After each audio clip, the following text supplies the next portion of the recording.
Welcome back to They Not Like Us, the podcast where we dive into the stories and strategies of people making a real difference in their industries. I'm your host, Aaron, and today we're talking about something every business needs but often struggles to get right: positive change, the kind that not only shifts the business but brings its people along for the journey. My guest today is Doug Betts, a business owner on a mission to help companies make the right changes in the right way. Doug is here to shed light on the real role of HR, how it goes beyond the typical perceptions, and how businesses can actually align their goals with their people. And if you've ever wondered how to transform your business into what you truly want it to be, while ensuring your team is fully on board, this episode is for you. Hello, welcome back to They Not Like Us. I'm your host, Aaron, and today I'm joined by a special guest, Doug Betts. Doug, can you introduce yourself and tell us a little bit about yourself, please? Yeah, so my name's Doug, and I work as an HR consultant where I run a business that helps business leaders and managers be the best versions of themselves and prevent a lot of problems happening essentially by coaching them and advising them and helping them through sort of typical things that they'll encounter on a day-to-day basis. Okay, how did you end up in the HR world, Doug? So it all started over 20 years ago, and it came from a place where I started a new job and I was trained very well in for 2 weeks, and then I was told to forget all that. I was going to be doing something completely different. And as a result of that, I stumbled through it, got there through trial and error, and came out the other side all right. But what really frustrated me at the time was I thought, well, all of that could have been really well avoided if I'd been trained properly and coached. And it sort of set me up to think about what I wanted to do as a career and how I could help people in the best way that I knew how. And I knew I didn't want to be a classroom teacher with kids, but I thought, well, I could do something about coaching and training adults. And therefore I chose HR as a profession. And over the years, I've got kind of distracted by some of the other things that comes under the HR umbrella as well that I found I've really enjoyable to work with. But mainly I sort of came back to this training aspect in more recent years and thought, actually, let's work on prevention, not cure, because so many of our workplaces in the UK are in absolute chaos. I see it as an issue, but it's really then trying to work with business owners and managers to try and break the normal habits and cycles that they follow or a workplace will typically follow, and think, well, what can we do to actually make the experience better for managers, business owners, and also employees who are on the receiving end of this stuff. So, for me, I'm a logical person. I like to know why I'm doing what I'm doing. And I think, if what happened to me 20 years ago had been done differently, they could have got a much better result out of me, and I might have hung around a bit longer than I actually did. Yeah, I think that's so true. I think there's a lot of that going around, and any employee really just wants to have something to buy into, don't they? They want to know what they're doing, why they're doing it, and have that some sort of purpose and direction with their career. Exactly. And I think now even more so, people actually want work that's meaningful and gives value, and is quite often something that's in line with their own values and beliefs as well. Because I think, you spend a lot of your time at work in your life. So let's see what you can do to make it enjoyable. And fundamentally, people want to be able to solve problems, and they want to be able to feel they're making a positive difference in whatever they choose to do. Yeah, definitely. So you work with a lot of businesses. Do you work with individuals, or is it the businesses that approach you for that support? So it's businesses that approach me for the support. So in terms of this, I mean, when it comes to my leadership coaching, I do work business to customer as well. So I can be approached by private individuals for the coaching side. As an HR person, legally, my insurance only covers me to advise businesses. So what I can never do is be a pseudo employment lawyer or trade union rep and advise employees on that front. But that said, if employees work for a business and the business gives their consent for them to approach me, they can do in terms of sort of any questions or queries they've got, which has often worked that way when I've been in in-house roles as well as when I've done consulting. But predominantly, I will support business owners. But as an HR person, we have a fine line. We have to keep the business compliant, out of trouble, and support them, but also we have to look out for the employees as well and make sure that we're acting legally in accordance with the law and trying to do the right thing by them too. So it's a tricky balancing act sometimes. Yeah, the businesses that you work with, do they have their own HR? A lot of them, or a lot of them just not even reached that point yet, and they're struggling because as a small business owner, especially, I imagine that transition when you start getting more and more employees building a team, that transition from maybe small to medium sized business can be really difficult for them. It really can, which is why I like to work with them to start with, to get the fundamentals in place so they're not growing rapidly and still behaving like they're a startup in a back bedroom. But to answer your question, predominantly I work with businesses that don't have their own HR, because obviously it's more economical for somebody like me to work for them as a contractor. So I'm there when they need me, but I'm not on their payroll full time because they don't need me full time. So that works for them, works for me because it keeps it interesting for me, because I enjoy the variety of the work I do in the businesses that I work with.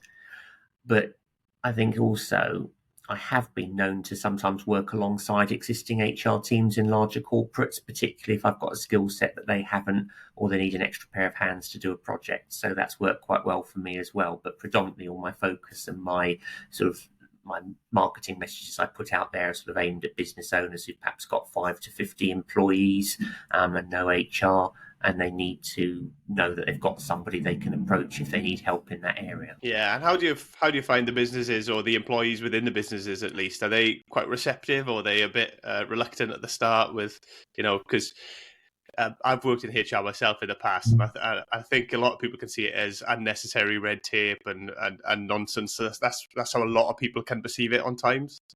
You're right, and this is why it's a huge barrier I have to try and break down and show the value of. So I do it by not coming in with the old-fashioned perception of the waggy finger and being the police.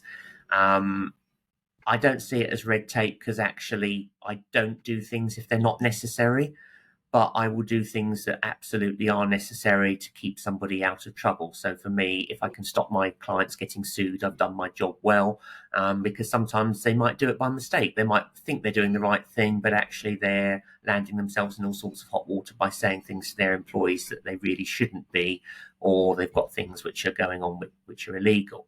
And for me, I choose who I work with, so I will only work with ethical clients rather than those that want to cut corners and not do the right thing by people. So yeah, I have to do a real sell to move past people's perceptions of what they think HR is, because it goes well beyond the hiring and firing side. And I genuinely believe if I'm used properly and people tell me what's going on in their business, I can really add the value. I can create a great employee experience, and I can help people stay so they don't run off to the competition and then cause the business headaches and loss of revenue and money trying to recover some of that by training somebody else. So I think this is where I add the most value to a business, and about being strategic as well as doing the operational hands-on stuff. But I think sadly for a lot of businesses, they think they can Google the answer. They think it can be done by the finance director, the ops director, who doesn't have that specialism. And it's usually the ones who approach me to get them out of trouble, because they've tried to do it that way and they've found out it doesn't work, and they actually need a professional support. Because I think so much of what I do now is also about understanding human psychology and how the brain works. And because I've done that, I know how to get the best out of people. So I can give managers tips and hints to say, if you say the phrase or say what you need to say in this way, you're likely to get a better result than if you say it the way you were going to say it. So I think there's a lot more nuances than people would originally think. And yeah, I'm doing all I can to sort of say it is not an admin function. We shouldn't be organising your Christmas party. There's so many other things that we really should be doing to help you as a business thrive. Yeah, and I think a lot of small businesses and businesses that start up, usually the person that starts it is good at what they do, so that's why they start the business. But they're not necessarily, managers. They not necessarily have any experience in HR or employment law or anything like that. So it's a massive transition for them when they are managing this staff and trying to adapt and grow that business. So I can imagine it's quite difficult, and it takes quite a lot of educating on your part to help them understand what they need to be doing and where they're going. Exactly. And I think the one thing I'd say to any business owner is that you don't, to succeed in business, and as you quite rightly say, Aaron, most people start because they're good at what they do, their specialism, their niche. And suddenly being a business owner, as I know from my own experience, is a whole different skill set and other things that you have to learn about. But the good news is you don't have to do it on your own, and it's actually a strength to recognize that. So rather than having sleepless nights trying to be an expert in finance, HR, admin, marketing, and sales, you hire the experts to support you in those areas, and then you can focus on doing what you're good at, which is developing your product, service, and getting people to buy into the concept of investing in you as a business. So, yeah, I think it's a strong thing to do to recognize you need that help rather than to sit there thinking as a business owner or a sole trader, you have to figure it all out by yourself. Yeah, and obviously you've got into business for yourself after working in HR and in I imagine for corporate companies, Mm. etc. How has that journey been for you? How has that worked out for you so far? Very well. I got very, very lucky, I think, with a lot of things in the timing. So I started my business as a sole trader years ago, and it was just a little sideline that I did in addition to a corporate job. They knew I was doing it. I predominantly worked out of hours, and I just get a few queries once every few months. It was never anything huge. But then the pandemic came along, and it changed my entire mindset about things. And I decided to choose that time to actually see, well, okay, let's take what I'm doing and let's see how I can grow it. Let's see how I can make it, um, my main source of income. And I think because, I've been with my last company for 10 years, I was fortunate enough to be able to suggest my role was redundant, receive redundancy, be taken on by them as a contractor, and I still work for them now, doing bits and pieces when I'm required to, and that arrangement works well. And I went part time in my last year as well, so I was able to build up my business as well. So unlike a lot of business owners, I realised I was lucky because I didn't have that moment where I quit a job and was just sat around a kitchen table with no clients, no income, and wondering what to do next. I kind of phased myself into it, but it wasn't without its moments, particularly I think in the early parts of the pandemic when I was doing it and I was thinking, well, I think I'm marketing myself in the right way, but I'm not getting any customers, and beyond like the few that I had. But eventually, they started to come. Got through things through a lot of referrals, recommendations, and I think even now, a few years down the line, I still want to get bigger than I am, and I know I still need to up my game in terms of marketing and efforts and where I'm seen to be able to grow to the size that I want to grow to. How are you finding the transition personally? Is it are you a lot happier now that you're doing your own thing and kind of managing your own work and Yeah, time? absolutely. And I think for me, I know I've always been quite, I've been well organised. I'm always good at time management. So that's really helped me with this. And I am self-controlled enough to sit there and work throughout the day. But I think I am much happier as a person doing this transition. And in fact, I've enjoyed the work-life balance that it's brought because, yes, I still work hard on my business, but I've sort of even sort of made a mental list in my head of all the things that I do that are sort of life admin as well that I intersperse with running my business, and it means I do them alongside. So my day could consist of doing various things, walking the dog at different times of day, doing the domestic stuff, but also working on a business, which means that my entire at life admin isn't just sandwiched into the weekend like it used to be. So for me, I like that. Obviously, I work at home predominantly, but I do travel around the country to see clients when I need to, and I don't mind doing that. So for me, yeah, it's brought a nice work-life balance, and I think now I'd struggle to give it up and go back the other way if I was asked to. Yeah, I think a lot of remote workers or business owners who have that kind of flexibility, who are not like on tools or like hands-on at job sites kind of thing, that they all seem to say that same thing, that it's just that balance, isn't it, where you can have the flexibility so you can kind of do bits and pieces. I mean, I'm sure you still work very, very hard, but just Mm. that flexibility of being able to kind of sort little things here and there just takes that pressure off your personal life as well. Well, absolutely. And I think I know, to be fair to my last manager, she was very flexible with me when I needed to be. But I feel like probably some of the things I've been flexible on in the last couple of years since I've been fully self employed, I wouldn't have expected her to say yes to. So I do get it. And I think, yeah, we still have this ongoing debate in offices about whether people should be, hybrid, all in the office, all at home, or a mix of the two. And like you say, it very much depends on the type of work that somebody does as to whether that's possible. But for me, it's worked well. I found even when I was an employee and working at home, I was more efficient, more effective with my time, and you weren't spending time commuting and and that. So yeah, for me, I've definitely seen the advantages, and it's just trying to get businesses to understand, actually, to trust employees, to do the right thing, be sensible. You deal with a small minority that don't, rather than being too prescriptive about what people do, because fundamentally you want to treat people like adults, and if you do as an employee, you're going to get far more out of them and far more trust and respect and loyalty back. Yeah, and if people are happier in their own life, they'll be happier with work and they'll put more effort in anyway. Yeah, exactly. And we've all worked in offices where, it doesn't matter if you're in the office or not. You're always going to get that minority that are not going to pull their weight and not going to do stuff. And, Yeah. it's just the way humans are, I guess.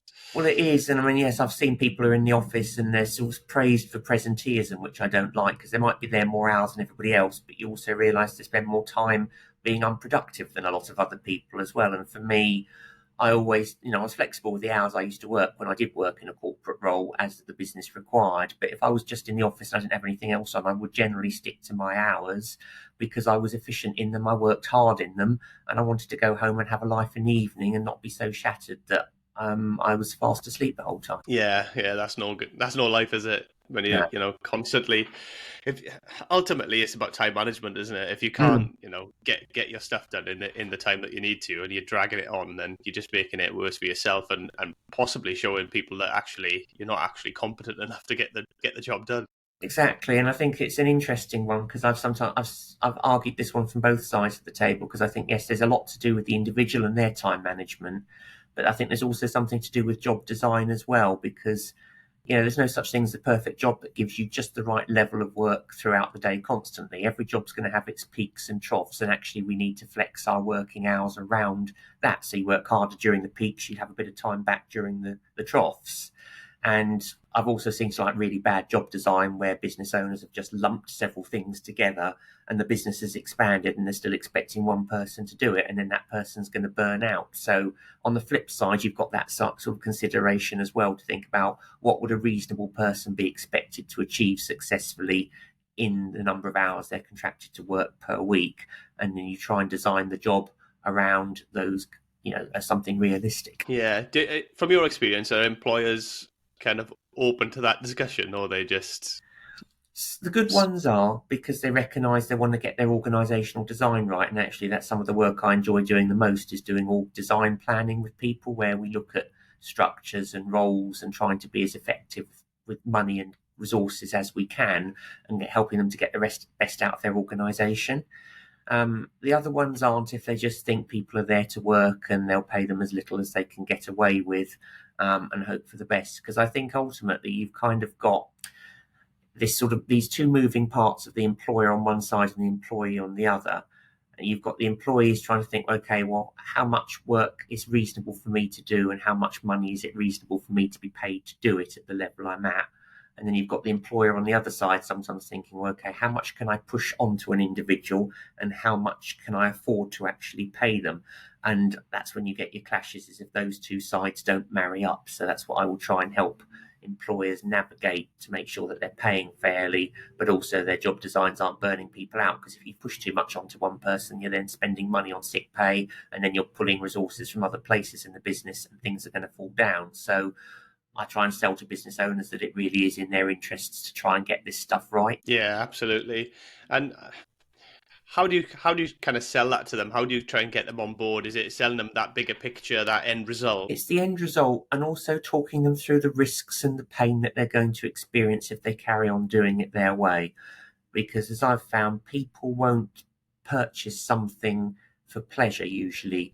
People always buy, whether it's a service or a product, because they want a solution to a problem. And it's when the pain becomes more prominent, then they're prepared to spend the money and make the investment in making that pain go away. So that's how I often have to hone my messages to make people realise that. Unfortunately, some clients learn the hard way, and then they come back and have to admit I was right in the first place and they should have listened, because they've gone through the pain. But, this is why I said I will work with people. I'm open to businesses to, they've got to tell me what they want as well, because it's ultimately their baby. I can only advise them. They've got to make the final calls. But I've got 20 plus years of experience, and I know what works and what doesn't. So that's what I can hopefully use, that expertise, to help other people avoid some of the pitfalls that it's all too easy to get into. Yeah. So you help these businesses make these positive changes, and in your experience, what is that true leadership look like in the face of that change? How do you get them leaders to really implement them changes in a positive manner? Really. For me, risk of saying the old words, but it always comes down to positive communication done in the right way at the right time. So a leader is not like a functional manager that's very operational. A leader has to be seen by their staff to be a visionary, somebody they'll want to follow, and somebody that they believe in and can get behind. So therefore, if that leader has built up trust and respect with the team, then what will happen is they will naturally want to follow the leader even through difficult times of change, particularly if the leader believes in it as well and can communicate it early enough in advance and sell the benefits of it to them, but also to make sure that the employees feel involved in the change, so they do have a bit of a say in what's going on as well, so they don't feel completely powerless. Because I think, to implement change in the worst possible way is when you just tell somebody something's going to happen, and maybe somebody might have some really good feedback and to help them do things differently or better, or to avoid some pitfalls themselves. So if you're seen to not be listening as a leader, that's when it's going to cause the problems. And also if you're not selling the advantages and people just don't understand it, and then that's when you get what I will call the huddles, where people will just whisper in the corner of the room. They'll draw their own conclusions, rightly or wrongly, and then what you can get is some people jumping ship because they're panicking, and then if one person does it, you'll find other people might follow. So yeah, business changes all the time. It has to. Doesn't matter what industry you're in, doesn't matter what type of work you do. If you just stand still and don't go forwards, you actually move backwards because all the competition overtake you. So change is inevitable. Things evolve as technology comes in, new working practices, and it's just really key that business leaders keep on top of this. And actually, if you're a leader in a business, and by this I'm sort of talking slightly lower level here, functional line managers, you've got to take your inspiration from the person at the top. So it comes back down to the CEO. They can't outsource that bit. They have to be the ultimate visionary that leadership team looks up to. And that's not something you can outsource to your HR function or any other function. You have to do it yourself, particularly if you're the face of that company and you're the brand that your clients have bought into. Yeah, ultimately that sets the culture and the environment, doesn't it, for everybody else? Ultimately, I've worked in a lot of organisations and companies where that culture and environment isn't great. It's too focused on balance of profitability and the metrics rather than the people. And I think there's a balance to be found, where you obviously need to care about your people. People need to feel heard and like they're cared about and like they belong there, rather than that they're just a number that's expendable to the company. Yeah. How do you help companies kind of get to that point where you get that feeling for employees and that positive environment and culture? Yeah, that's a really good question, and it's such a key point you've touched on there, that is what's needed. Because if you get that bit right, I will often start by saying the profitability will naturally follow. And I think so many businesses will invest a lot of time and money in trying to attract their clients, their customers, but they need to treat their employees in the same way. They need to treat them as potential customers, because there could be a crossover. You could get customers who come and work for a company with good knowledge. So quite often I will start with the culture, and then it's really looking at the values and the vision and the mission. It's those three things that it has to start with. And sometimes I will work with a CEO and help them to define what it is they're actually doing. They might know in their head, but they might not have clearly communicated it to the rest of their team. So really, they start with their vision, as in, why does their company exist in the first place? What are they trying to do? And here's where I think you have to try and avoid some of the corporate speak that comes out. It's natural to start talking, we want to be the world leader in this, but is that actually realistic for what you are and what you're providing? And it's really, how can you make a difference to people's lives with your product or service, and how can you generate that enthusiasm into the rest of your team? Because I've seen companies that, they are just about the profit and the bottom line, but they're short-sighted because they take the shortcuts. They'll spend the least amount of money possible. But again, the employees don't feel good. They keep leaving. They're paying out in sick pay, in rehiring and retraining costs. And actually, you need to get your team infused and behind you. So that's where the vision comes in, and the mission. and then the values in terms of how you behave. And it's getting the employees to do it as well, because I really hate corporate values. I'm the first person to say it, because so many of them just think it's a box ticking exercise where you put some fancy words up on the toilet door or in your reception area. And it's always words like integrity and teamwork and stuff, which for me is kind of a given. You need to do that anyway, but it's really what values make your business different. How do you communicate them to everybody else so they feel they can get behind them? And how do you embed them into everything you do, into all your people practices, to make sure that they are there and that people are following them and abiding by them? I mean, yeah, there's some things which I said should be a given. You turn up to work, you do your best work, you do the right thing by people. But it's kind of getting the employees involved in defining what those behaviours are as well, and saying this is how we operate. And then it's much easier then to spot the people who don't and be able to deal with them accordingly. So I think this is how I've kind of helped bring some of those behaviours. But I think the trickiest thing is sometimes getting the leadership team themselves to see their own flaws. Yeah. That's where it's gone wrong. Yeah, and the fact that a lot of the time they're unwilling to show that vulnerability, really, which it unfortunately then that makes other people, people talk about integrity, but if the leadership team are not being vulnerable and not owning their mistakes and putting their hand up and saying, oh look, this is who I am, this is what I've done, and this is what I'm going to do going forward. If they're not living the values themselves, then you've got no chance of the employees following on. Absolutely none whatsoever. You're right. And actually, something I learned from being a manager myself in the past is it's good to show your vulnerable side. It's good to show your human side. You don't want to turn up and behave like a robot, because, what do people actually want out of their manager? And I can only answer it from what I've wanted when I've had one in the past. And it was really, don't interfere and micromanage me. I know what I'm doing.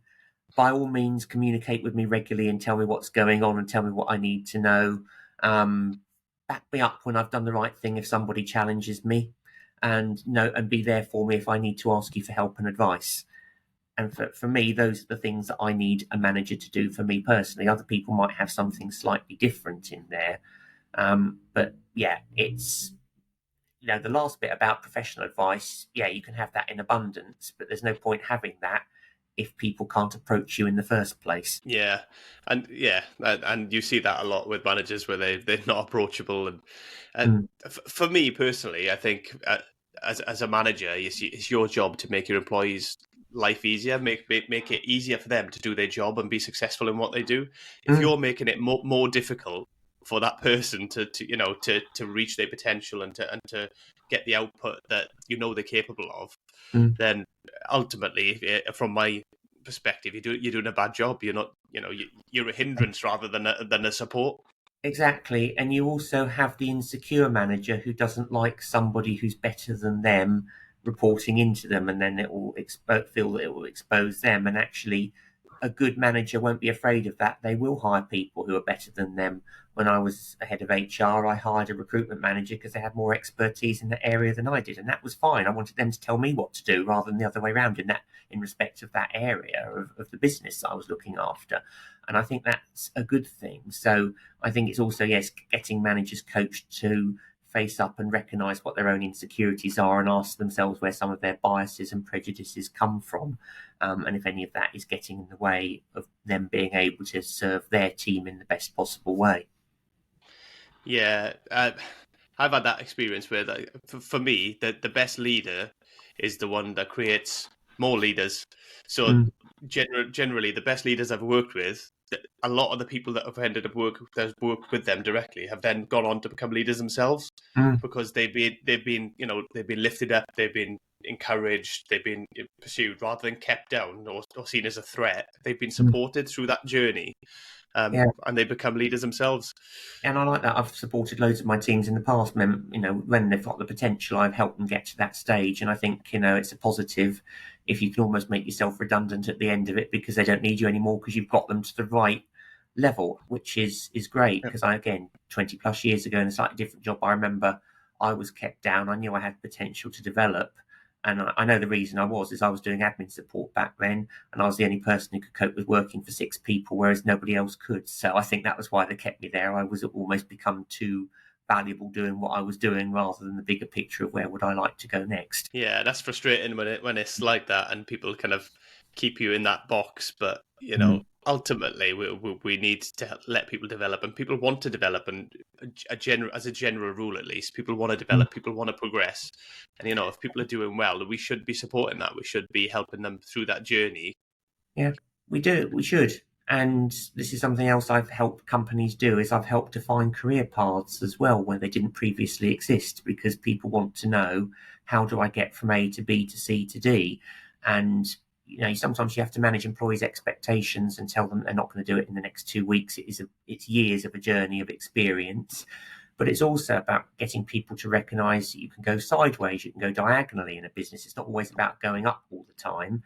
And also, not everybody should be a people manager because it's not everybody's skill set. So it's about creating career paths for those who don't want to lead people, where they can still be like a subject matter expert or a project manager. They can still take on more responsibility, but they don't have to do the people bit if they're not naturally good at it or don't want to do it. Yeah, because it can be difficult managing people, and it can be quite stressful. And a lot of people just don't want that. But that doesn't mean you can't be a leader within your role. Essentially, you could stay, at the level you're at, but you could still be a leader. I still see people as being leaders because if they are delivering in a way and they're buying into all the values and they're showing, what you want them to show, then they are that role model for everybody else, really. Yeah, absolutely. And I think it's a useful tip for business owners because quite often if I've needed to infiltrate change and I know there's not much respect amongst the management team in a business, I'll often think, okay, which peers do people look up to and can I infiltrate them? Because then they can then perhaps influence those around them if we can get them on board. So it's, like you say, there's leaders who might not have the title, they might not have that position, but they might have been there a while, they might be good at what they do, and they are naturally respected by other people. So it's sometimes useful in a business to be able to take ethical advantage of that where you need to. Yeah, definitely. And I think that's a really good way to get buy-in if you get the buy-in from the people that, socially that everybody else is looking up to or looking to for, for their cues and to lead them essentially. Because you get that in every walk of life, don't you? You get, you'll always get people who stand out, who everybody's looking to for that kind of confirmation. Are we doing the right thing? Are we going the right way? Is this what we want kind of thing?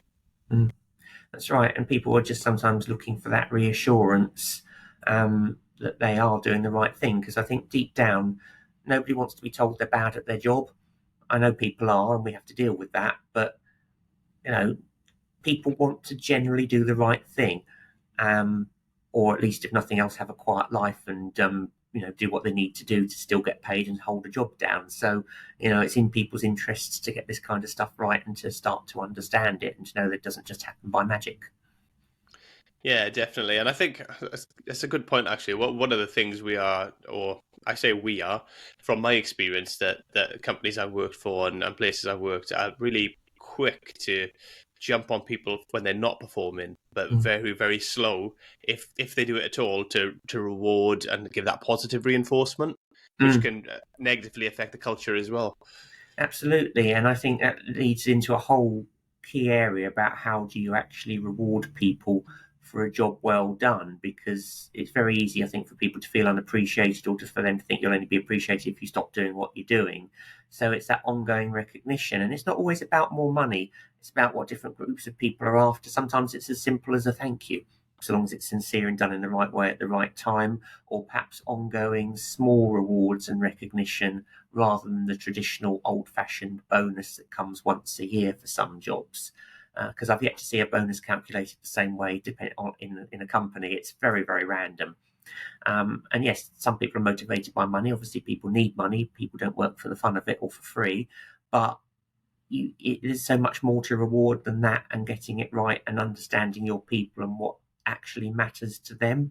And again, it's areas of work where I've worked with businesses and helping them understand that and put things in place for them. Yeah, I think it is a difficult one with reward, and like I say, it's not all about financial, and I'd argue financial is actually down the list to to the personal touch of people actually feeling valued and like the contribution matters to the company and to the people within the company. I think that's more important. And I've seen and worked in companies that have just paid it lip service, really, where they'll send out a mass email, "Oh, thank you, it's been really busy, you've done really well this week," and that might happen once every 6 months or something. Mm. You know, and it's just kind of paying lip service to that. There's no personal touch to it. There's no, you know, reaching out to that person and having an understanding of who they are, what they're doing, and, you know, how they've actually contributed. And I think it just, when people get them kind of emails and they know everybody's got the same email and it's it just loses its weight, and people just don't It really get the same does. feeling. And particularly if you know you've sat next to somebody who's done very little to support or help during that busy week, and they're getting the same email. Because then it will make people think, well, why should I bother to work so hard if I'm treated the same as somebody? Yeah. Yeah, and I think it is a big thing that we identify people as individuals and what they bring, and I think that personal touch makes a massive difference. And I've yet to work at a company that's quite got that right yet. Yeah, and I know one size doesn't fit all, but and I've seen some very well-intentioned ideas with one size fitting all go very badly wrong, token gestures that haven't gone down too well. But I think it's recognizing your employees, and I think an exercise I've talked about many times before is that you need to sort of look at it with a marketing hat on rather than a finance hat. You need to look at your different employee personas and look at the different groups of people you've got working for you. You could sort of give one of them a name and sort of try and draw an identity for them. And you can do it based on your own research, but it's like thinking, well, what does this group of people actually want? And it could be age, it could be their health, it could be all sorts of different things. So to really what benefits work best for them and what they're actually looking for. So for some people, you know, they might just want a shopping voucher every month or a little reward like that if they do a good job, something to help them out with bills that you can do without having tax implications. Other people, it might be they more want the traditional healthcare package as well because, you know, they've got caring responsibilities and they want to know that their family's covered for things like that. So there's so many different things you need to think about. But yeah, it comes down to the personas rather than one size fitting all and just giving everybody the same thing. Because again, you're wasting your money. Say if you've got struck a deal with a gym down the road from you as a corporate that will offer everyone a discount, but you've only got 3 people actually take it up. It tells you haven't done your research and you don't understand your employees and what they're actually wanting. And the other thing I think you have to get really right with benefits is not to firstly use them as a substitute for poor culture the rest of the week, like treat people like dirt Monday through to Thursday, but give them free pizza on a Friday. And secondly, that the rewards don't come across as being like a parental approach, as in, we know what's best for you, so we've arranged for a healthcare professional to come in and give you a talk about quitting smoking, and there's going to be a free fruit bowl on the way in. Again, they're well-intentioned exercises, but you have to think about how an employee on the receiving end actually feels about that.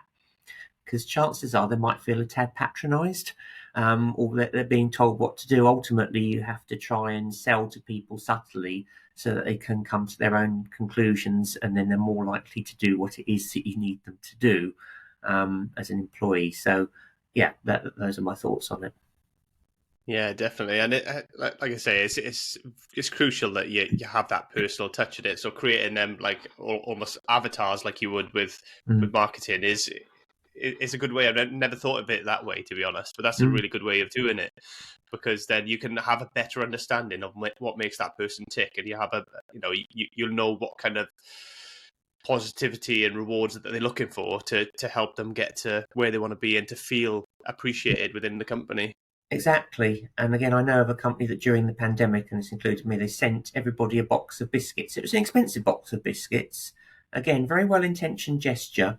And this is when I say one size didn't fit all. It was sent out without my knowledge by somebody in my team at the time who'd been told by somebody else just to get on with it and do it. And again, I know I probably did overreact a tad at the time when I reflect on it, but I don't eat biscuits. So it got to me that why is my team sending me a box of biscuits when they know I've never eaten one in the whole time that they've known me? I then had the stress of donating them to somebody else. Thankfully, I think we were going to a dinner party, so I gave them as the token thank you present then. But I thought, well, actually, I wouldn't have been offended if they'd recognised that and just saved the money and not bothered to send it to me. And I appreciate they couldn't do it for everybody like that, but from other people across that business, there was somebody who thought it was a suspicious package in the post and threw it back at the postman because they weren't expecting anything.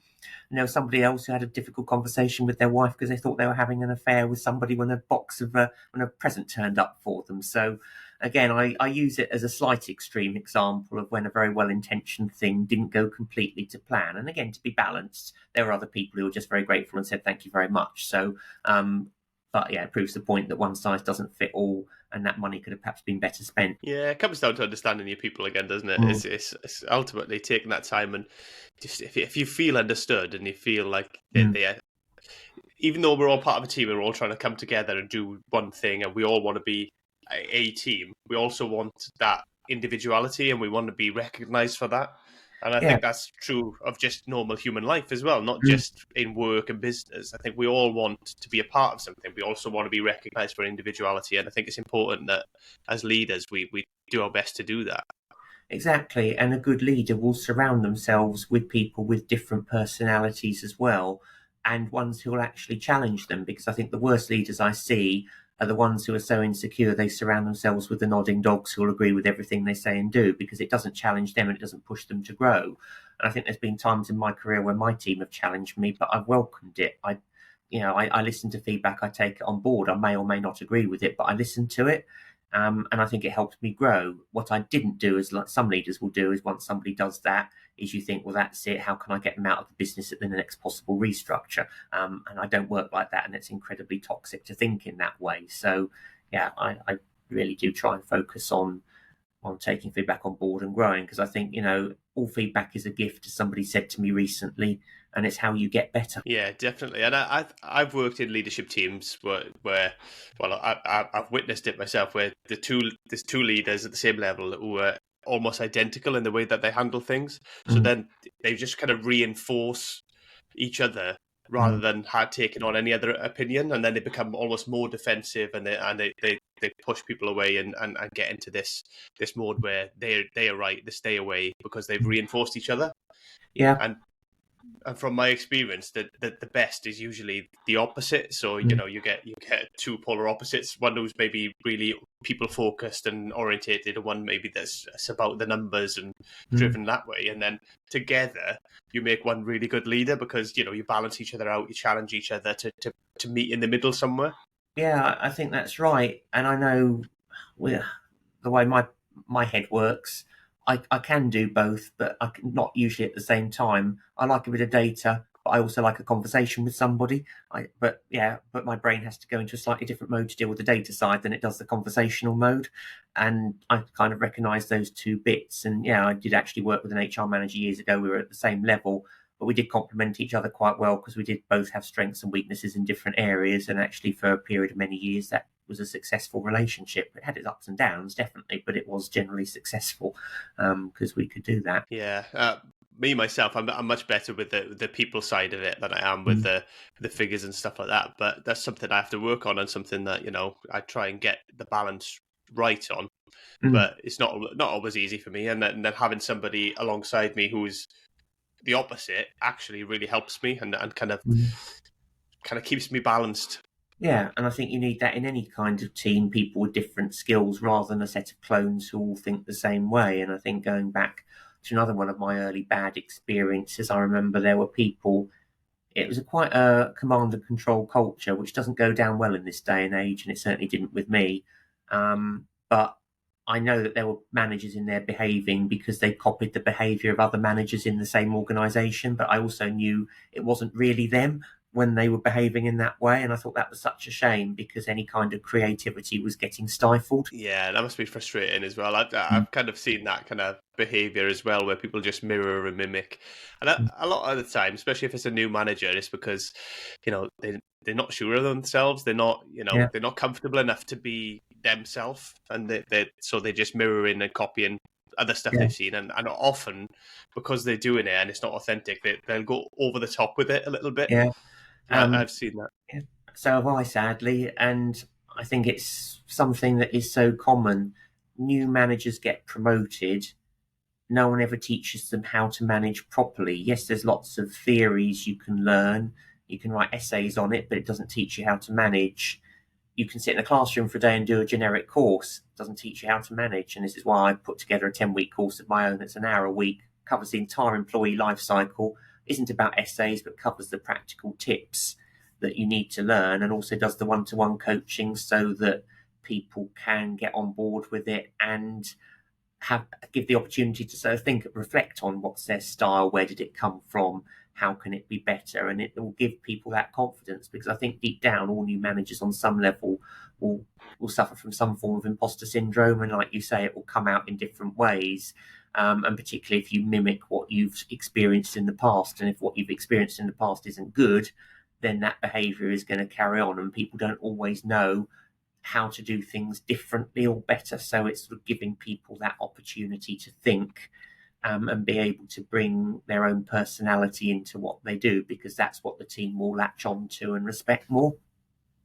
Yeah, I think that one-to-one coaching element is really, really important. And I think that's where a lot of companies go wrong, and a lot of businesses, you don't have that opportunity to reflect with somebody and have that two-way conversation, have somebody almost play devil's advocate and challenge you a little bit as well on on why you're doing stuff, or where it's come from, or the impact it's having on your team, rather than just kind of just doing stuff and left to it and kind of think, well, this is working, it's fine, but realistically it's not working. Yeah, and maybe the staff are just too afraid to say anything and just exactly going and whinging by the water cooler. Yeah, and it's absolutely worth getting that sort of knowledge and confidence behind you, so you can do those things, and to be able to reflect, because as you say, that otherwise exactly the situation you've described will happen. You will become isolated from your team, and they will just moan about you behind your back. And if somebody's got a problem with me, I'd much rather they said it to my face. I'd respect them more, and it also means I can listen to it, because I'm not beyond taking on feedback and trying to learn from it. And I think this is why I want to work with people, because I think for me, I get the aha moments and I get the job satisfaction if I can see people having the light bulb moments in their heads when they realise that they could do things differently or better, and they get the results they need. And I think actually it does work the other way as well. I've done some leadership training earlier this year, and one person at the end of it, when I was saying about all the things a manager shouldn't do, they had to admit they did all of them. And actually they realised at the end of the course that perhaps being a people leader wasn't the right job for them. And actually I saw that as a result as well, because at least it saved them and their team years of pain to come, if they actually realise they're better at doing something different. Yeah. Do you ever work with people about managing upward? So as Yes, in, yeah. I cover that on my course as well, because again, it's something I had to learn to do over the years as well.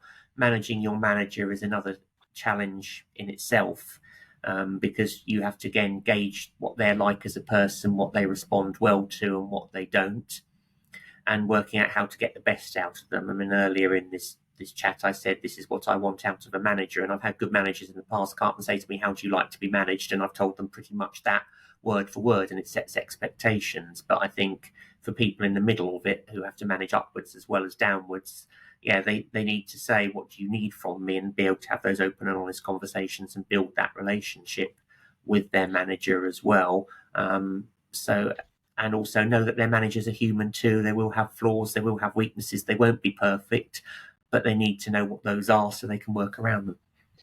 Yeah, and it's about knowing how and when to approach stuff as well, isn't it? With that person, so that you can get a positive outcome from it, really, to so you can both move forward in the relationship rather than just whinging and causing problems or making things worse, essentially. Yes, exactly. And it's knowing how to emotionally and in the right way play somebody, as it were, to know how to navigate that, because it is tricky, because you could say the same thing to two different managers. One would respond really well, one wouldn't. You just have to be intelligent enough to realise which one's which. Yeah. I think that's the difficulty for a lot of employees, especially that if you've got a young workforce and people who are new to work, they're still trying to figure out the work environment, really, trying to figure out how to interact in that environment, and it can be really difficult for them to learn and figure out how to approach a manager, really, or how to get the confidence to have them conversations, because they can be difficult conversations at times. They can, and again, for a manager who takes on somebody who's a school or college leaver, they also have to realise they don't come with experience. And there's certain things that you might take for granted if you've been at work for a while that they won't know, that you have to actually take the time to tell them. And then I think it's down to that manager to have absolutely the right people skills. I don't like soft skills as a term. I think it's people skills is a better alternative, to be able to recognize that and help them and coach them. And then they'll realize if they do want to ask a question, they can approach their manager with it and they'll get a good answer. And again, give an example of another manager who shouldn't have done something. And this was a manager who inducted a trainee, and they never told them that they're where the fridge was in the office to put their lunch in it. And it sounds like a basic thing that most people would say, where's the fridge, or is there one, or you clock where it was, but they didn't. And they ate their lunch out of their bag and they gave themselves food poisoning because it was a bit of meat that got a bit warm in the heat. And again, it's a manager just not recognizing that there are some naive people. And if you take on a younger person at work, it's great. They come full of ideas. They come full of all sorts of positives they can bring. But you also need to know they don't always have the life experience straight away. And you need to make some form of allowance for that and sort of give them a different nurturing side that you wouldn't give somebody else.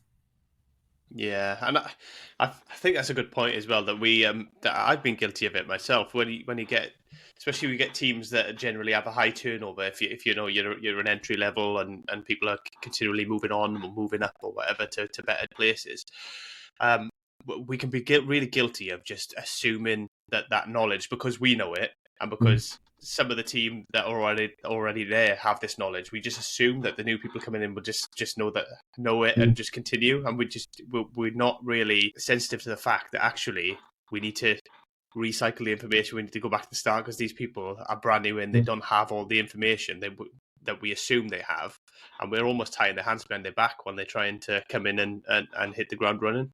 Exactly. And again, something I've done is I've helped organisations design their onboarding and inductions, because for me, this should not just be a paper tick box checklist that sits on their file to prove that they've read in inverted commas every policy. That's not how to induct somebody. No one's going to remember what's in the handbook. You just need to tell them where it is so they know where it is if they need to see it.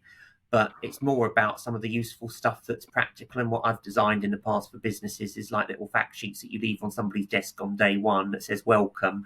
Here's what to do if you smoke, here's what to do, here's where the kitchen is, here's where the toilets are, here's who your first aiders are, mental health and medical. Here's how the next few weeks or months will work for you. And that goes such a long way to the contrast, which is somebody just being shown a desk on day one and told to get on with it. Yeah, definitely. From my experience, that a lot of the best places will have somebody sort of almost assigned to you to kind of mentor and help you to just settle in really at the start and find your feet. It's a good system when it works. And again, it very much depends on having the right people assigned to that job and them also being told how they should conduct themselves in that time. Because again, I seem to have had so many experiences in my early career that have set me up for what I do now, but I didn't have a great mentor in one of my early jobs. They just pretty much told me off every time I made a slight mistake, which didn't exactly help me. So it didn't support in the way that it was intended to.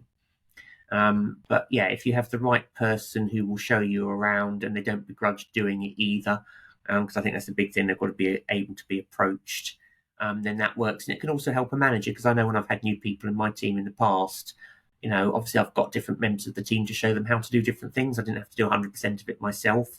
And that's as it should be, but it's just giving some thought to what a person might need and making sure they don't get overwhelmed, but they have the right amount of information in easy to find bite-sized chunks. Yeah, I suppose that's the other side of it, and then the flip side is overwhelming them with information and just giving them too much at the start and not allowing it time really to settle in and to drip feed that information almost. And also not to crucify them for small mistakes. People learn from them. I think as long as you learn from them, you take it on board and you don't make the same mistake again, it's fine. So again, people are not perfect, including business owners, including senior managers. So it's again giving people the space to make some mistakes that aren't obviously not critical ones that could close a business down. It's not sort of have a free fall and do what you like, but it's sort of know that it's a learning environment and people aren't going to be chastised, because otherwise, if people know they get penalised for mistakes, what will happen is they'll hide them and then they'll get found later on when they've become much bigger issues. Yeah, absolutely, and it's about creating that psychological safety, isn't it? And Mm. I think there's a lot of companies, and again, we're just saying bad experiences here, aren't we? But Yeah. I've had some awful experiences where psychologically you don't feel safe, and Mm. that just breeds anxiety and stuff. Even if you are then owning your mistakes, but then you're getting constantly punished for it, or getting it in the neck, Mm. then really your anxiety's peaked. It affects your home life because you're dreading work and you're worrying about Mm. things, and it can become a really negative cycle, really. Oh, it really can. And I think I heard a really interesting thing because I was at an event on Monday. It was aimed at entrepreneurs and business owners, but I think they sort of said, what is it about people that they will give 100% of themselves at work normally, but it means that they are drained in the rest of their lives. So they're not giving their best selves to their partners, their children, their pets, their families, their friends, because everything is work focused. And I think actually, more philosophically, there is a society design that needs to be rethought because as humans, we weren't designed to look at a screen for so many hours a week, if that's what we do, and then only go off and explore the world for a few weeks a year. Um, we've sort of fallen into a pattern that's still based on the 19th century industrial revolution, and it's starting to change with things like hybrid working. But I think it needs to go a lot further. And yes, people will always want a purpose. They'll need to earn money. They'll need to work. But actually, there's so much better about getting a good life design in there as well, so that people's work doesn't become so fundamentally overwhelming that they can't be the best version of themselves in other areas of their life. Yeah, absolutely. I think the focus needs a shift from time, which seems to be a massive focus on how many hours you're working, how many Mm. hours you're doing this, and focus shift to the work, the output that you Yeah. want. This is the output that we want. If they do it in 3 days, brilliant. If they, Mm. why does it have to be a 5 day thing? I don't understand the I concept. agree. Yeah, and if you work efficiently like I did, you'd often find yourself twiddling your thumbs and pretending to look busy, which was also quite stressful, particularly somebody who likes to be busy. And again, it comes to this sort of give and take, go with the ebbs and the tides and the flows as work comes in. Yes, you work harder when you need to, and not when you don't, and that's much better than this sort of expectation that there'll be a steady flow between 9 and 5 Monday and Friday. And then you have to throw into the mix that not everybody does their best work in those hours. Some people are night owls, some people are early birds. So if you can, they should be able to work those hours when they are at their best. And yeah, it's just a better overall creation of an existence, really, of any existence. And I'm being very philosophical on it, but I think again it comes back to I can help businesses with these insights and I can help them plan and think in a different way. And if they're radical and they do some of these things, it gets them ahead of their competition and it will make people naturally who feel like that to be drawn towards them rather than these traditional 9 to 5 presenteeism cultures where it's very much command and control. Because again, we have evolved in recent years as humans. We are thinking in a different way now. Technology is enabling us to do different things that we couldn't previously do. And I think our working practices need to adapt to that. And we need to be open minded enough to try new things. Yeah, and if you do that and you are open minded and you bring in this this better work culture, I think you will actually start to draw in the better employees anyway, the people who are keen to get things done and get Mm. things sorted.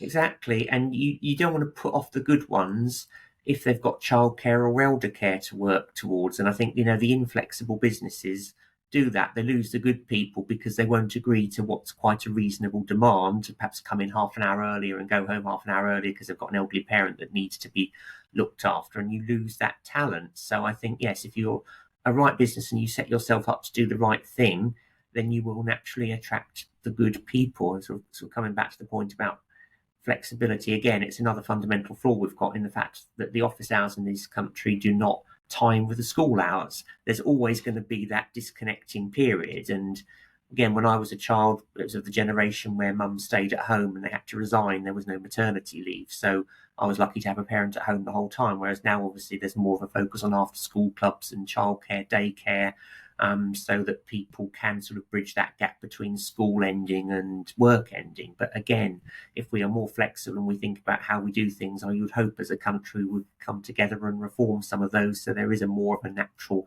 time and people don't have those kind of headaches which they have to then cover for that period of time when people are at school.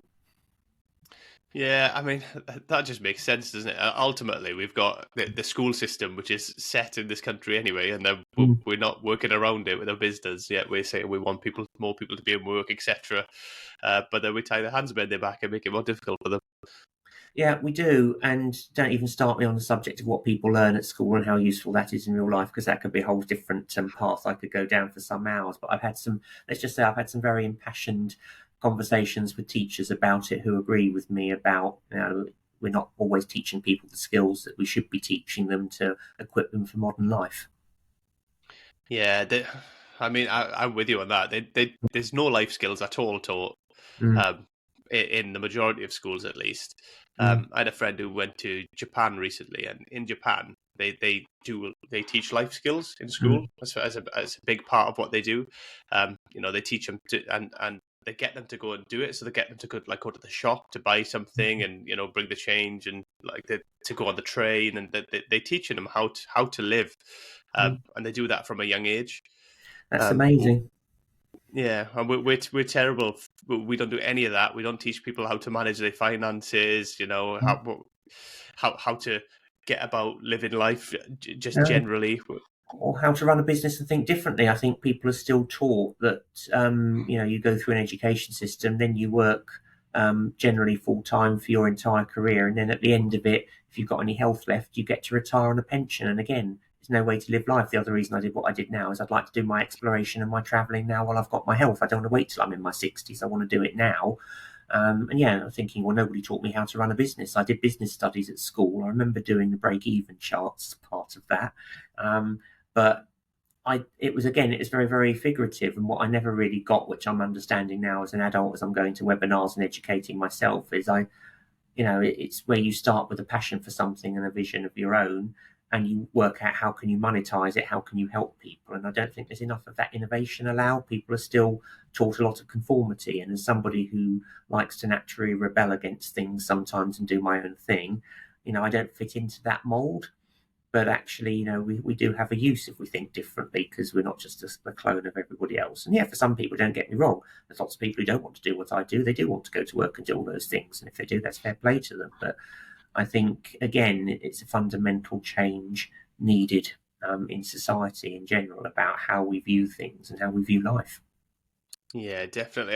The schooling system is very much teaching you how to be an employee, teaching It you is. how to conform, how to just you're not really, aside from, I don't know, maybe drama or something, you're not really encouraged to have that you know that creativity to be yourself, or to explore things and find yourself. And as a kid, that's the perfect time to be doing it, surely, to be exploring like different feelings, thoughts, ideas. Exactly. And I know that speaking to people, there are some things in schools that have definitely progressed since I left, in terms of some of the subjects covered, and opening sort of people's eyes to different things. But I think, it's like, yes, there'll be a need for maths for some people. If you're going to be an architect or an accountant, you might need to learn a bit more advanced stuff. So fair enough, you don't want to lose it. But for the majority of people, it should be more practical life skills, like how to budget and how to manage money. And I was never taught that. Thankfully, I had two very good parents who sort of inadvertently taught me. So I've learned how to budget for myself and manage money. And actually, a few years of running a payroll really helped me do calculations and understand it and understand how tax works. So again, it was useful for a job, but it taught me a lot.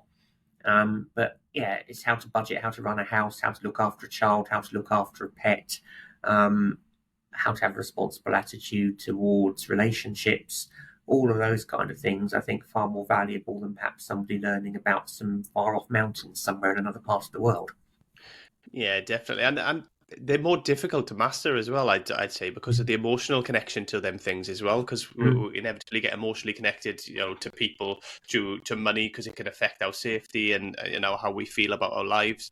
mm. So them areas are much more difficult for us to master, and with getting no training at all, or learning, and just thrown to the wolves once you leave school, essentially.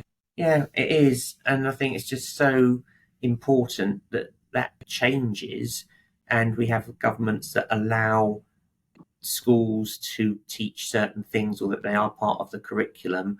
And so it does allow for a change in terms of how we all function, because we can all see the issues in society, and obviously I'm not that kind of podcast for me to go into them all, and we all know what they are. We see them on the news, we read about them. And again, the one, again, I'm not going to go into it in great detail, but it's relevant to HR, is I'd love to reform recruitment. And I would love to, in terms of how it's done, the experience people have, because it's, again, a system which I think is fundamentally broken. And there's so much more that I think could be done. But for me, I can't do that as a solopreneur running a business that wants to expand. I actually need to get in and influence the government to do the things I want to do around recruitment, to make it a fairer process for people, but also a more effective one. Because I think there's so many people who miss out on jobs, again, due to bad managers, due to bad systems, and due to bad training. And again, it's sort of relevant to what we've been talking about an overall experience, which is why I mention it. But yeah, it's something that's sort of been on my mind for a while now. Yeah, and everyone seems to do it differently from what I've seen. Then there's very often just a personality thing. Does that one person like you? Are you going to get hired based on that one interview, essentially? Yeah, and yes, you've got to be able to work with them as well as they've got to be able to do the job. But I think, so many references now are factual. But I've seen a problem where I do support my clients, where you've got people who actually ghost you as candidates. You hear lots of candidates moaning about people never getting back to them with feedback, which is something I always try and do, which I understand. I think people should have feedback, because how else would they get better? But I've seen the flip side of it in an organisation where you offer people a job and you never hear from them again. And I thought, at least have the balls to be honest and say, no, it's not for me, and here's the reasons why. Because again, it helps the employer learn about what the market is actually asking for. And it's just so frustrating that people don't do that. So, I would like to be able to do something like that. And I think if I look at technology, and there's a lot of people out there who might disagree with me on this point, I'd like some more transparency. So I think rather than people having to put a CV forward, actually your career history is as documented by HMRC for who you've been working with. And actually, if you apply for a job, you give employers permission to access that, and it's just there, it's factual. You don't have to reproduce it, so people can see where you've worked, how long you've worked for. But then obviously you've still got the opportunity to be able to bring it alive and talk about how your skills are relevant to the role and what you can bring to a company. But on the flip side, again, employers need to get much better at being clear about what they want from a candidate, what a good fit is, so that they know whether it's the right thing. Because if you get it right, some of the wrong candidates will deselect themselves. You don't have to then do it for them. And then you can get a process that's a sensible conversation rather than a rigid series of questions. People will feel good about that experience, and then the experience they get on the first day will match the interview and the effort that's gone into it. And that it should be compulsory for there to be honest feedback without any recriminations, so that it gets rid of prejudice, it gets rid of discrimination, and it allows people to sort of improve and go for the jobs they want and have the right skills. And again, the other thing I say to managers is try not to have the golden unicorn, or think that that's it. So in other words, where you're trying to recruit for a job, but it just doesn't exist on the marketplace. There isn't anybody with that skill set, but you're still hell-bent on it. Or you won't employ somebody who's got 90% of the skills because you want 100%. And again, it's about being realistic, taking somebody on and allowing them to train and develop to get the remaining bit where they're falling short. And again, it's so flawed. And I think the other final thing that I would love to regulate, and I think this is the bottom line, I'd like to regulate recruitment if I was in government. And this is not a pledge for power from me. I've got no interest in getting into politics at all. But I think it's about also making sure managers don't sit on CVs and then wonder where all the candidates have gone. It's getting them to move quickly and give the candidate as good an experience as possible, because ultimately it's less painful for them. Yeah, definitely. I'm quite surprised actually that a lot of people get offered jobs and just don't get back to people. That's shocking to me actually, because I've never known that to be a thing. But and it's bizarre, because if somebody offered me a job, even if I wasn't going to take it, I would definitely respond, because what if I want to come back here in the future? What if something changes in my life, and or if that person moves on to a different company and I want to work for that company? Like why wouldn't you just have the courtesy to say, I'm sorry, I've been offered something else elsewhere. I'm going to take this, but I really appreciate your time and your effort. I think it's 5 seconds out of your day doesn't cost anything, and it goes a long way. And I think for me, morally, it's the right thing to do as well. And yeah, I've turned down jobs I've been offered in the past as well, and I've always done that. Same, I've declined interviews if I've not wanted them and because circumstances have changed. And again, I would feel bad if there was somebody sat around waiting for me and I didn't turn up. Yeah, So yeah. I It's think it's a strange flaws on one for both. me. Yeah. Is that a new thing that you've kind of seen? Is that like a new culturally It's got how the more culture's changed? it's got more and more common, I think. I did used to see it years ago when I was dealing with lower paid jobs. Not everybody would turn up to interviews, but I think now it has become more and more common. And I think it's just wrong, and there should be that um, gap. And again, this is probably somebody's going to accuse me of being big brotherish on this, but I would like to regulate that as well. So to the point, actually, that if you release your details to somebody applying for a job, if you have not turned up to an interview, you've been a no-show, or you've declined a job but you haven't told anybody, that shows up on the record as well, because I think it would encourage a change of behaviour. And I know people won't like that big brotherish, but that would be for me what would fix a broken system at the moment, because we generally do recruitment in this country in the same way, and I don't think it's fit for purpose anymore. And the reason I've kind of gone down this rabbit warren at the moment is because if you get your recruitment right, a lot of the other good stuff we've been talking about so far will follow. Yeah, ultimately, if you know what your vision and your mission is, and you Mm. know the values of your company, and you've got them down, then essentially you can get the right people on board, can't you? It's about getting the right people on the bus, isn't it? And then you'll be a Yeah, good fit, and you all go in the direction that you want to go. And yeah, and then you're nurturing those people to grow with you and help you expand as you've got your dreams for your business and where you want to take it. And that's good. And yeah, every business will need a mix of the people who are ambitious and want to develop, as well as those who just want to come in, do what they do, and go home again. That's fine as well, so long as you know, and so long as they continue to update their knowledge and they don't just do what they've been doing for the last 30 years without question, then you're fine. But yeah, get your recruitment right. All the other good stuff will then usually follow. what do you think about the interview process then, Doug? Because ultimately, because I've done interviews and stuff, and Mm, you're never really yourself in an interview. mm, You know, you're a bit anxious, you're a bit nervous. You've maybe done all this prep stuff, and yeah, it's you know, even with the best intentions in the world, sometimes it can be a little bit false. yeah. So is there a way around that? Do you think? Is there a better solution? I think there is. Obviously, fundamentally, it comes down to those who are interviewing creating a good experience again and trying to put the candidates at ease. So, for me, it's about think where you're doing. I mean, how I know there's interviews that take place in coffee shops these days rather than boardrooms because there's a little bit less formality in it and people are more natural and likely to open up. You've also got people who are great at competency based interviews because they've done so many of them and they've practiced it, but they're rubbish when you actually employ them.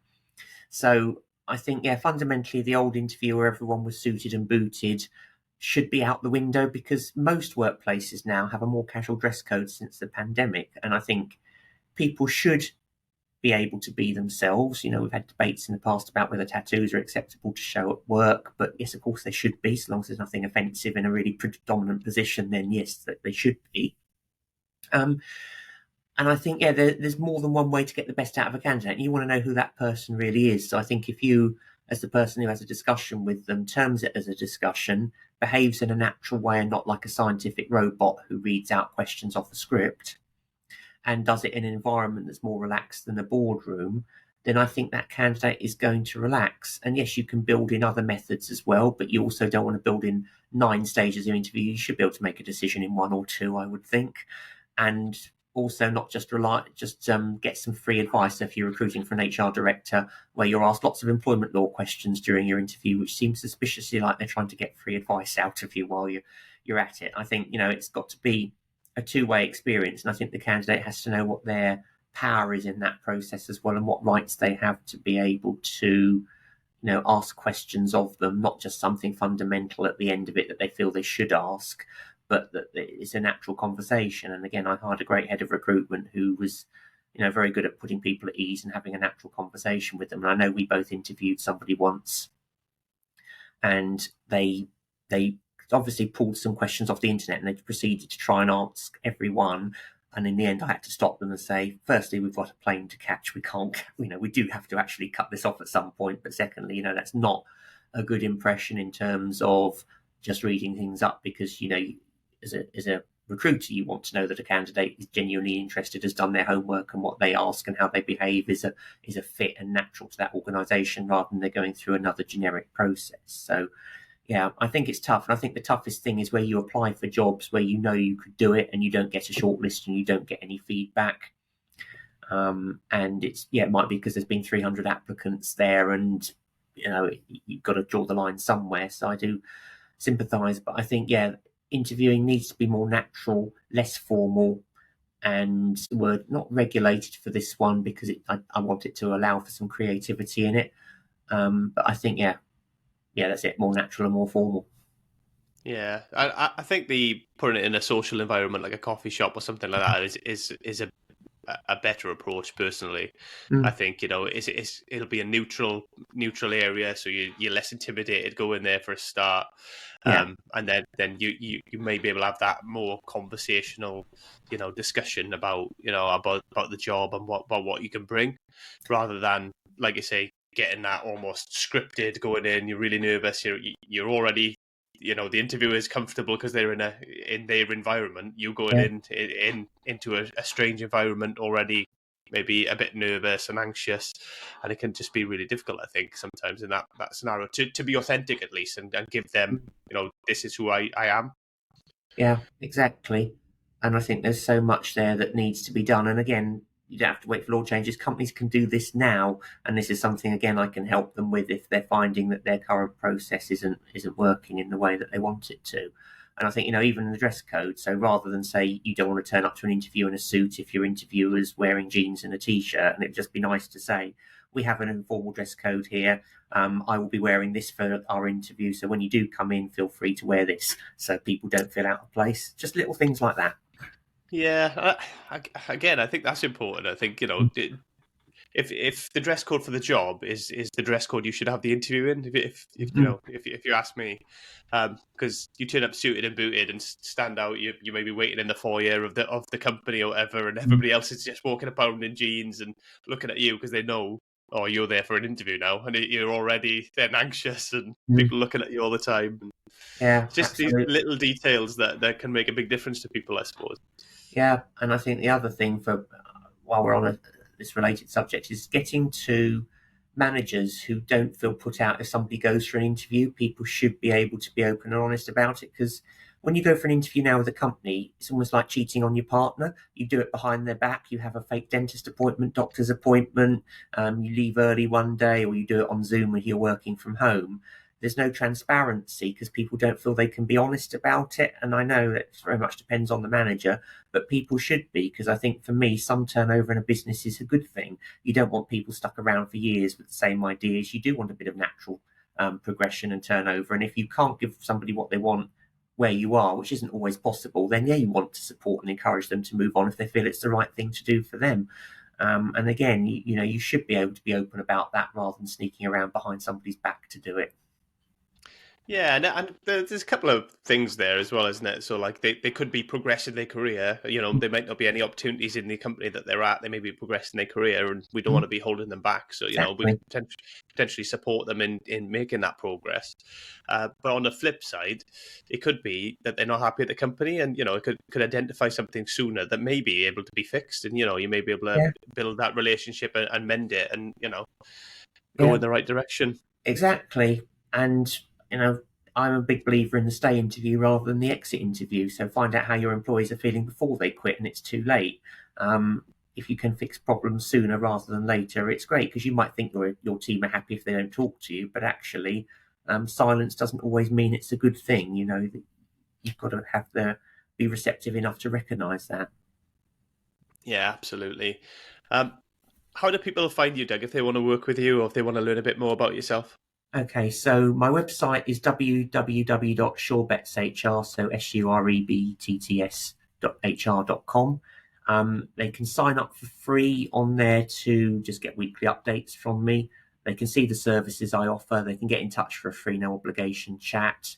And there's also links on there to my 10-week leadership program I talked about as well. And I also give freebies away from there. So I instant PDFs on things like how to take on your first employees if you've never done that before, top 10 mistakes managers make, and how to fix them. And there's also a link there to my book as well about going from a new line manager to a great people leader. So there's lots of resources on there. A lot of them are free as well. So yeah, I just encourage people to look me up and also get in touch with me on social media as well. No worries. I'll make sure I put the link in the show notes for people to find you. What kind of social media do you use? Is it pretty much all of them, or? Pretty much all of them, but I am predominantly on LinkedIn in terms of updates and posts, so that's a good one to follow me on. No problem. No problem. I'll make sure that's in the show notes. I'm going to end the show here, Doug. Is there anything you want to leave us with before we say goodbye? Okay, well, it's been a good discussion, Aaron, so thank you for that. We've covered all sorts of areas in the time, but I think for me, my advice comes back to business owners that say don't leave it to Google.